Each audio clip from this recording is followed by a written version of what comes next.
I first wrote Field in the fall of 1959 in Panacea, Florida.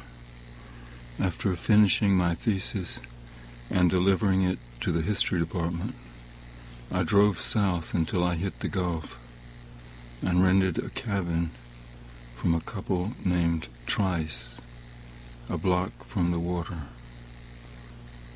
In the fall of that year, Panacea was a ghost town, but one small store remained open where I could buy fresh fish straight from the Gulf, wrapped in newspaper.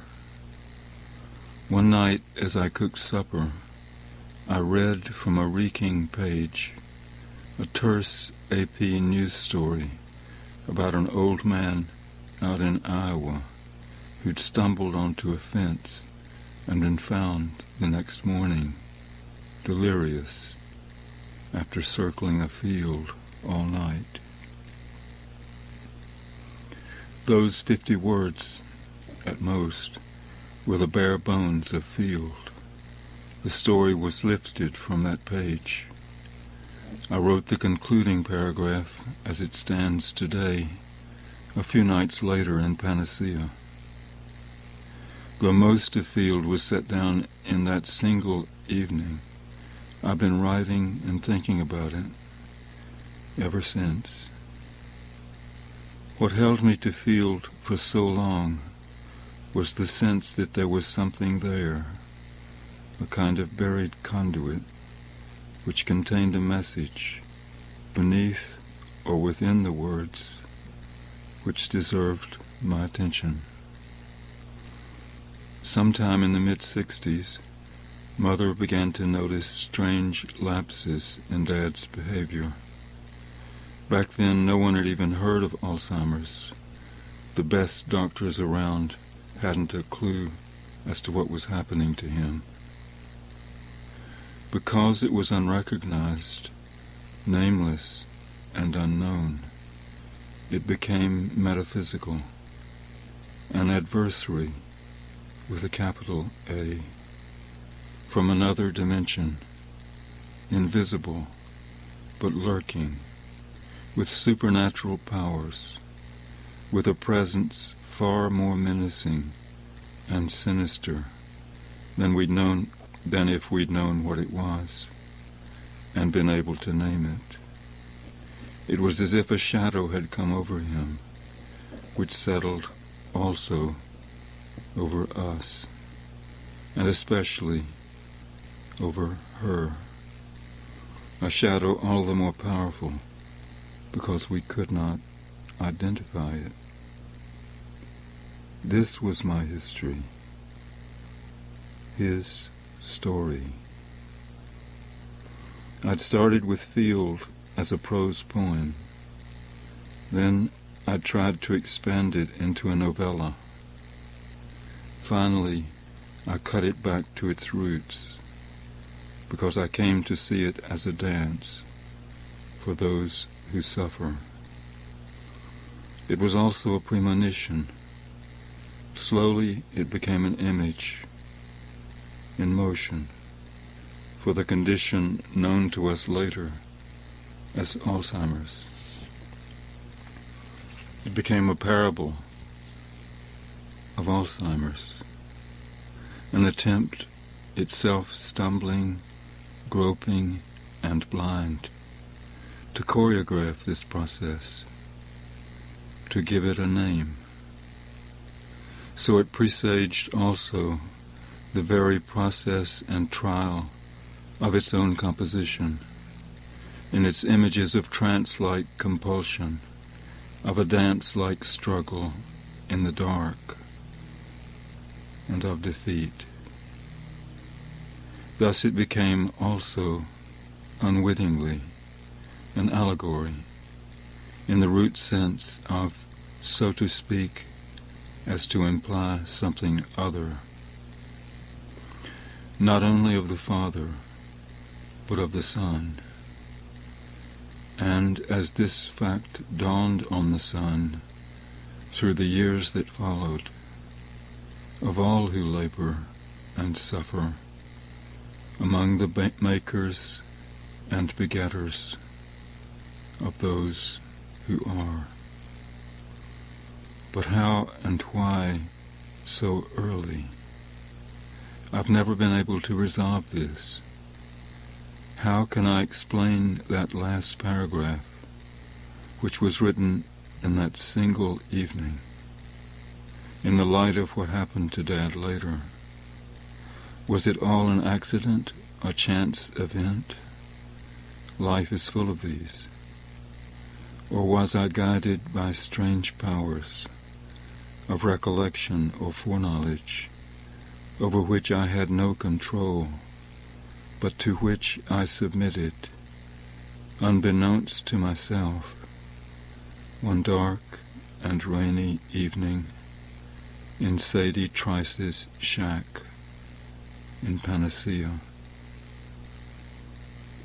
It is something to ponder, and I have.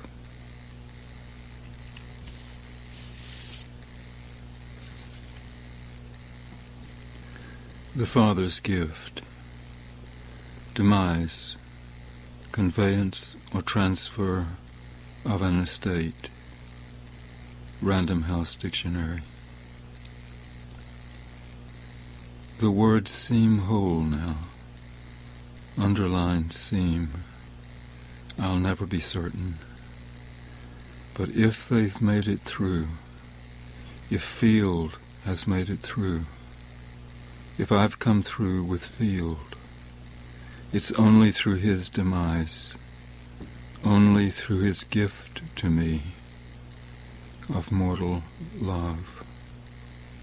For the Father not only gives life, he gives us death also, translating his own.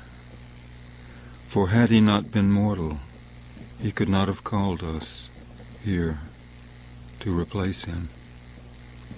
For his death contains this call to the child to go on, translating this life. Le devenir des êtres est une offrande.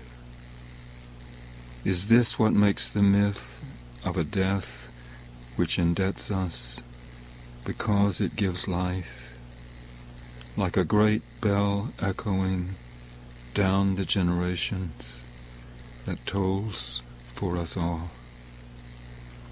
In the knell of the Father we hear the morning bell awaken us into mortality. Becoming is the gift and sacrifice of those who are. Upanishads.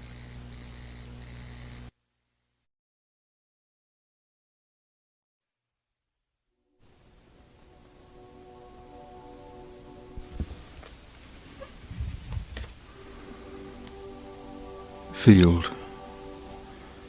Of that unearthly state where pain dissolves away, dropped from the shuddering blinds, he blundered from the roadbed, staggering toward the smell of corn, before the husks whispering. In the sudden gust below the trestle, the withered, nervous man collided with the fence, and the shock bobbed his head in an arc over the wire, and he lost his spectacles, and his body rebounded, and he reached out slowly. His hand closed fast and opened, and he bowed over the field. His locomotive crept up the hillside, then dry stalks whispered thinly. He stood upright and bowed, held by the trembling wire he could not see. He let it go and stood in the colorless twilight, His knees gave way. He lowered his body and knelt. One iron furrow sanded his fingertips. He felt into the crevices. The light darkened. He withdrew his hands and sent them forward, searching, furtive.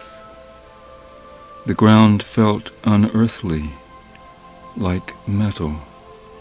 Snow filled the cracks. His sleeve caught on a barb. The wire lashed him. He tore himself free, hand over hand, clawing from wire to wire. He struggled to stand. He saw nothing.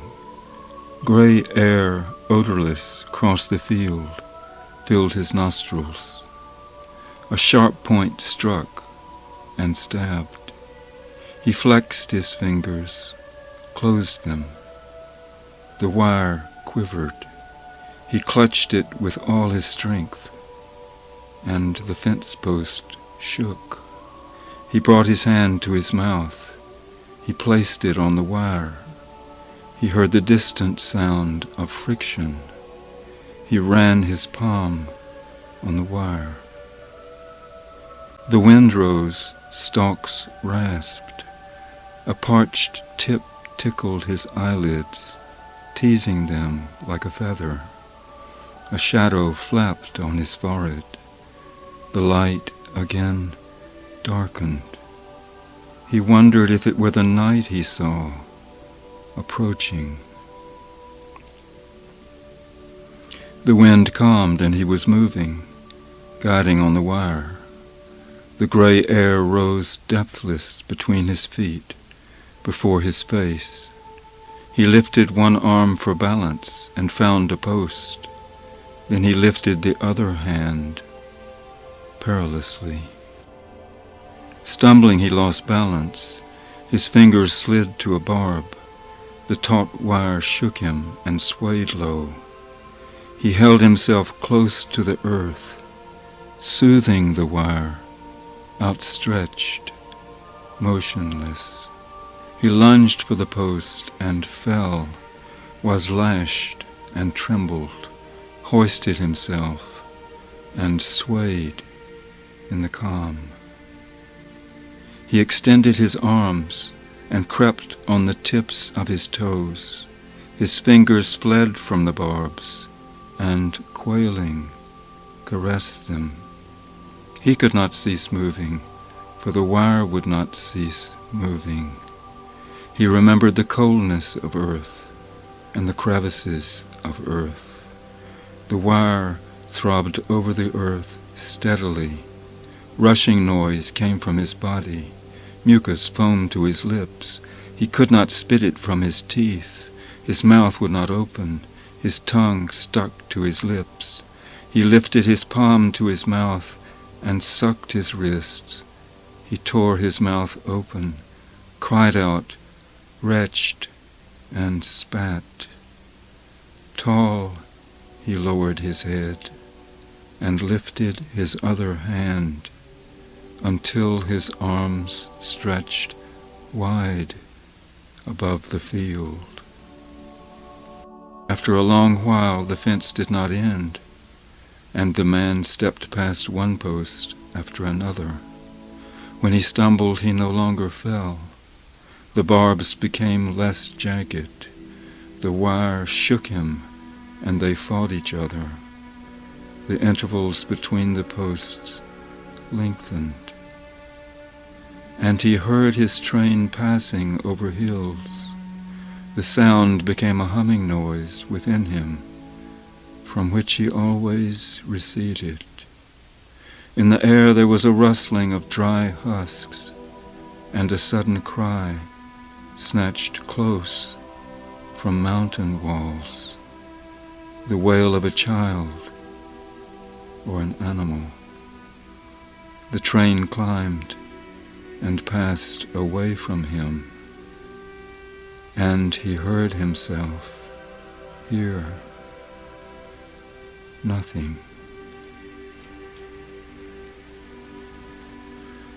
Dust and mortal, cursed my father.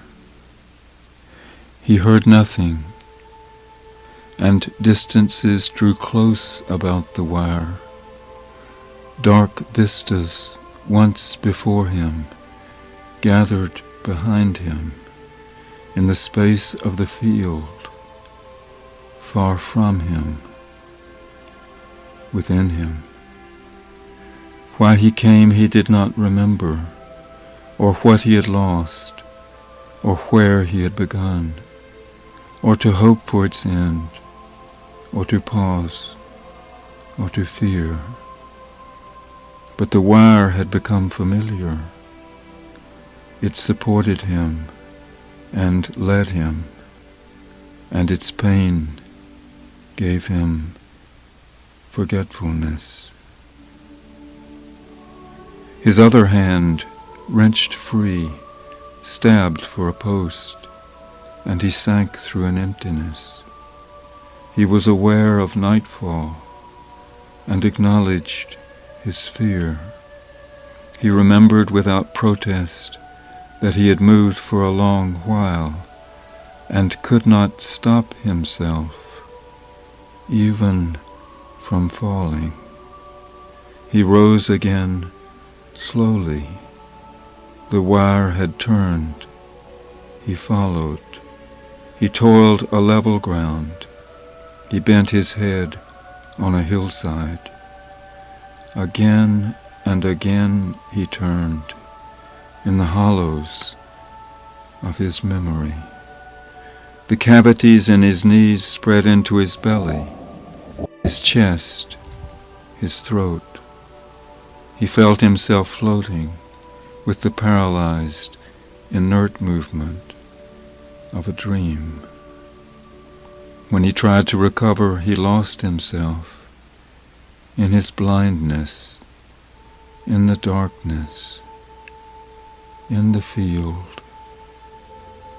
But the wire held him.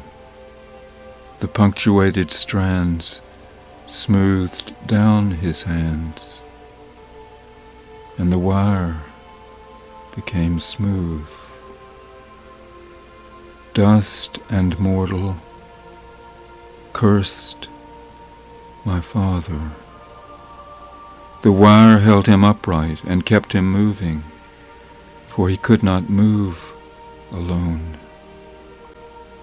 Dust and mortal, cursed my father. The wire became his direction, for alone he was lost. Dust and mortal, cursed my father. He and the wire were one thing, for together they consumed him. Wrapped in a flowing fever, he forgot his hunger and coldness, the wind and the sounds of the night, the darkness around him, and the fear of falling. He remembered the wire, and, possessing no other memory, he felt that he had known it forever.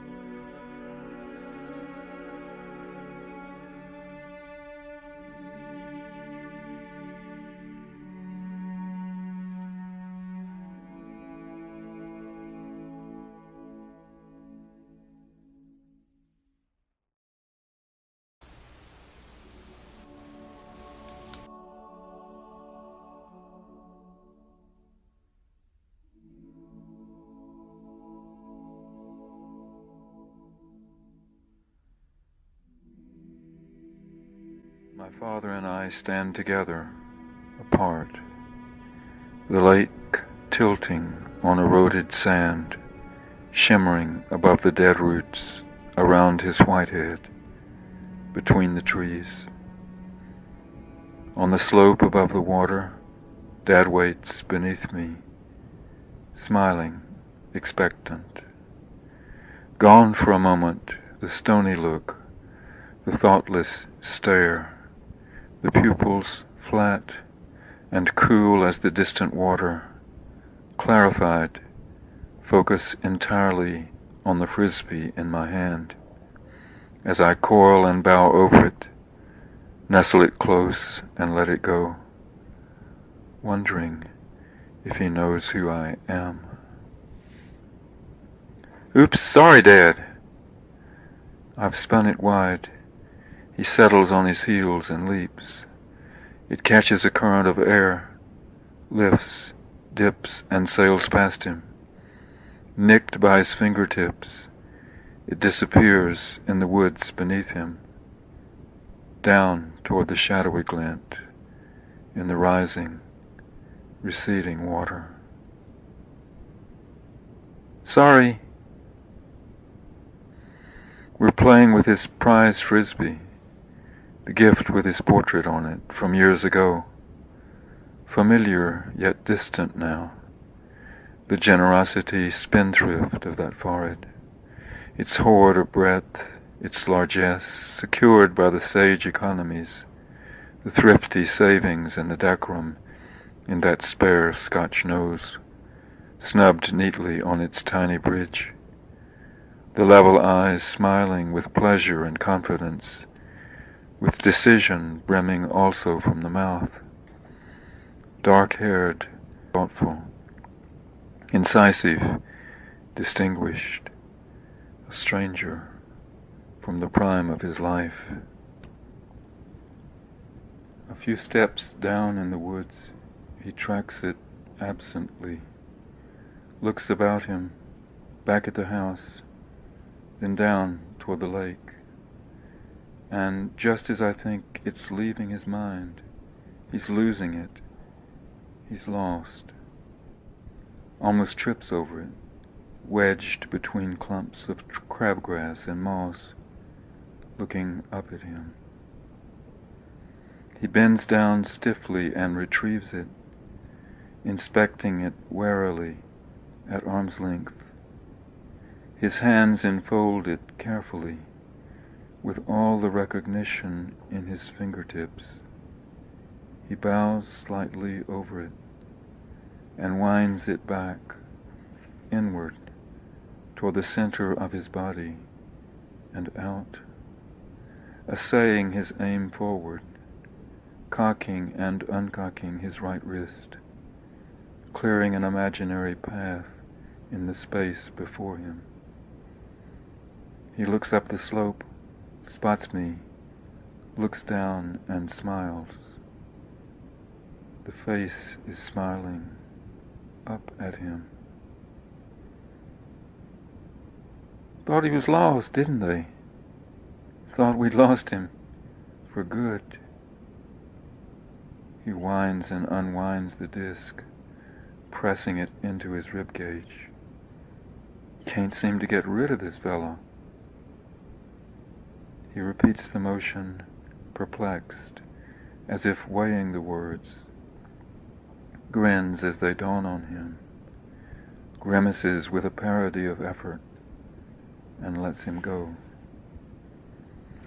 Now it happens again that we lose it, but the game, with its built-in continuity, its memory of finding, absorbs him.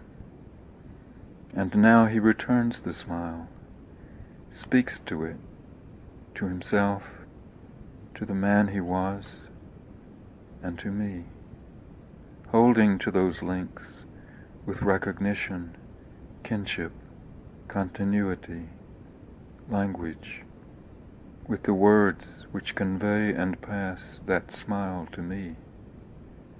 And I laugh as always, after him, and with him. And delighted with having pleased me, he keeps talking, speaks of it again when it is lost again, till gradually his responses become a part of the game, punctuating our losses. But sometimes he falls silent and stands still, looking about bemusedly, with the frisbee face up at his feet. I point to where it fell. "It's just over there, Dad," I holler. Or, It's down the hill a ways." "Yes, a little farther. Okay, right there, by the tree." And he may remember what we've been doing, and he may not.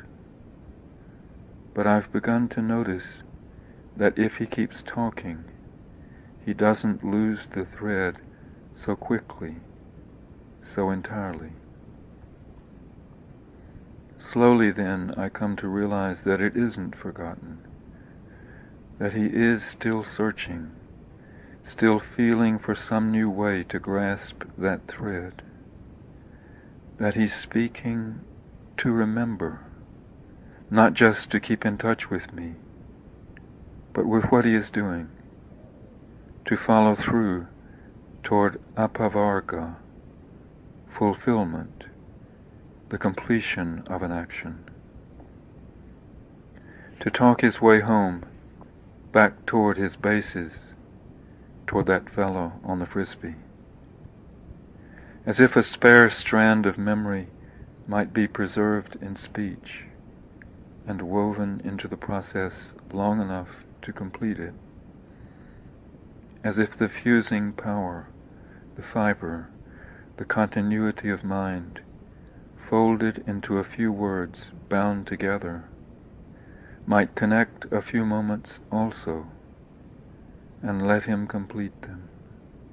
Let him keep walking, reach down, pick up the stranger, and link up with him again, with his train of thought and life. The game did this for us, and in the lapses, when the frisbee stopped shuttling between us, the words began to do it too, some of it. There was a happiness here, and a rightness, a match for him in the disk floating down in the air. A small happiness, but intact. And I saw him reach out hungrily and take it in.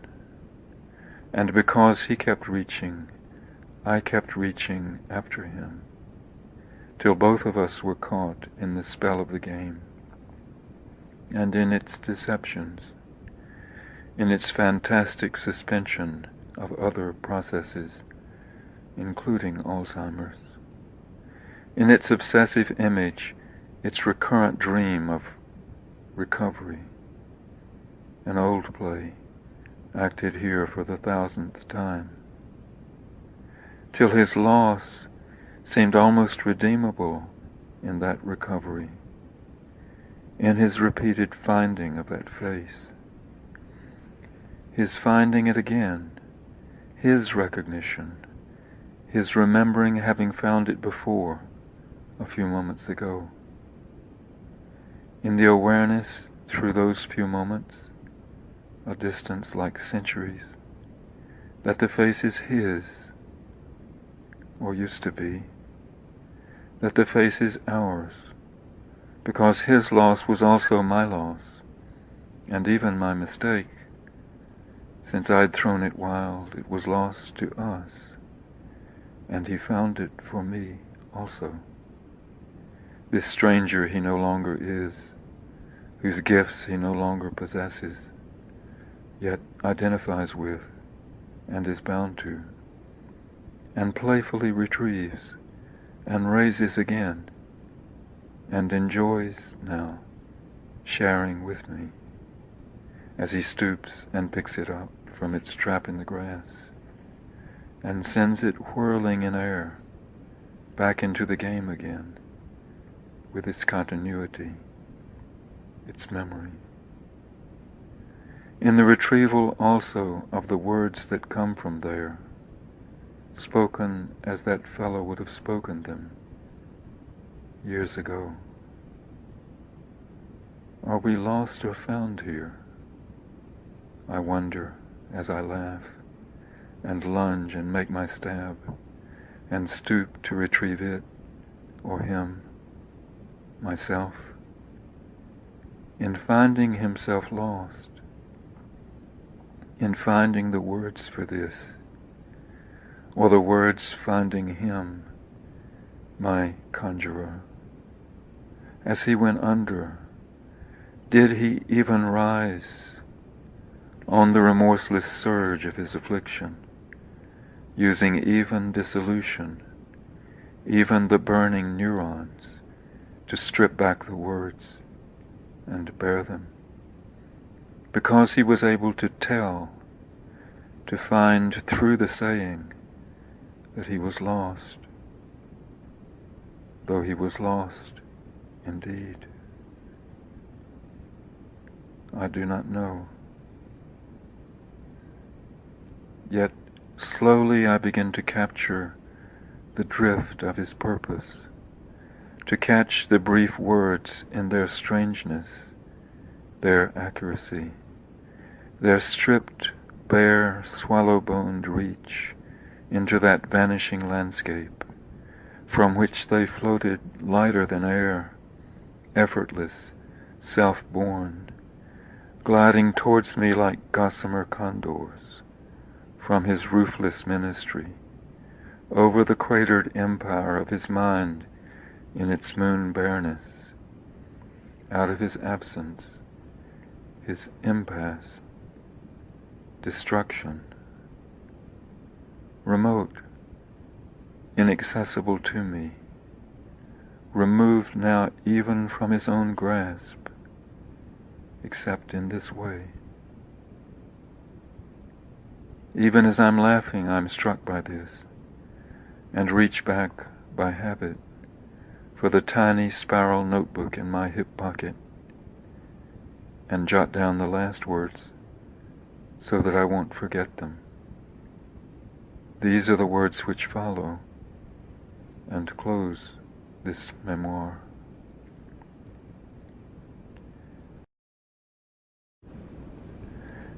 And they are indeed his last words to me, for less than a month later he is in Durham, high up in the barred room on the top floor, a tranquilized husk, a robot unable to speak, to remember who he is, stripped of every recognition, but most strikingly, because he was a mingler, always making contact, of company, of his awareness and the attentions of his fellows, the pitiful denizens of the ward who wander past him, drugged and lobotomized, whose harmless, oblivious stares swarm in their quietude about the sitcom, booming from the massive set in the center of the room.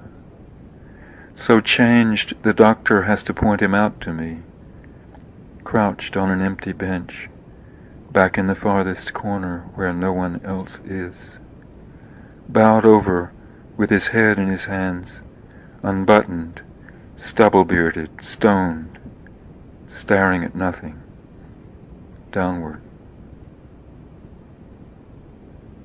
I could not recognize my father, because he was spent, because he was beaten completely, because he had quit, his loftiest strongholds overrun, crushed, totally evacuated by the sinister invisible disease, the biceps and hypodermics which subdued him bodily when he resisted, so that his body also, the last garrisoned core of his resistance in its last retreat, was broken, the husk hollowed out. These are my last words from him, So I must bear witness to his last victory as well as defeat, because there also is most mysterious, his most spacious, and because they remain for me typical of his charm, with its unconsidered benignity, its countryman's blend of honed irony and wit turned poignantly against himself, packed with its native flavors from the pungent dust, shot through with the hot, high Georgia sun, born barefoot between his toes from the longest Saturdays, spent sweating and whistling, off-key, behind a tractor, in time to his mom's eternal Sunday school, with a self-parodying grimace, grin, and revelatory gesture, which concludes the thought in its word part, without cutting it off, opening it rather on the larger space, which includes the listener and much else, much that's delightful or grave or beyond understanding, but without charging us for its gravity or biting too deep. Civilized then. I'm thankful. It is fitting also that the last words were recorded in a notebook, on the move, dictated, and for memory's sake. So merge with that life stream and flow in the work, in my hand, but which is also his, which streams through my hand from him, from his hands, crossed over his heart, and my other sources.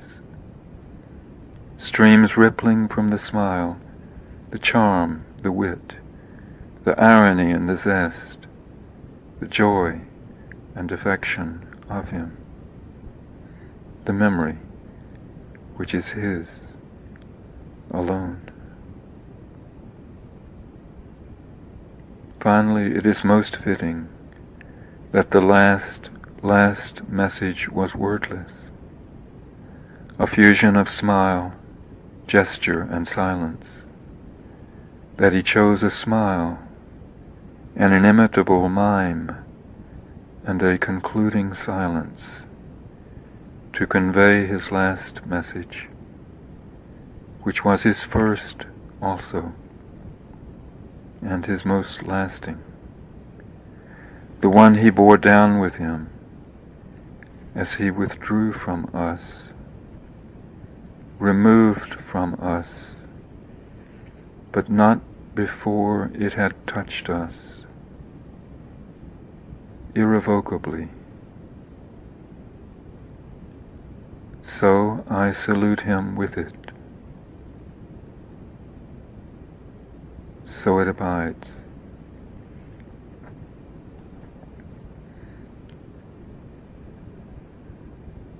Last words, a document. Each group of phrases was spoken as Dad searched the grass, then stooped and picked up the frisbee with his photograph on it. And each ellipsis between the groups marks a pause when he completed his thought and smiled. I looked down there, and there was nobody there. He'll do. Quit looking for this fellow. We've got to find him. There's somebody around here, and I don't know what to do with him. Where was that man? He was so pretty. There's nobody here. I always know where I am. If you don't know it, Dad was climbing the path with the frisbee.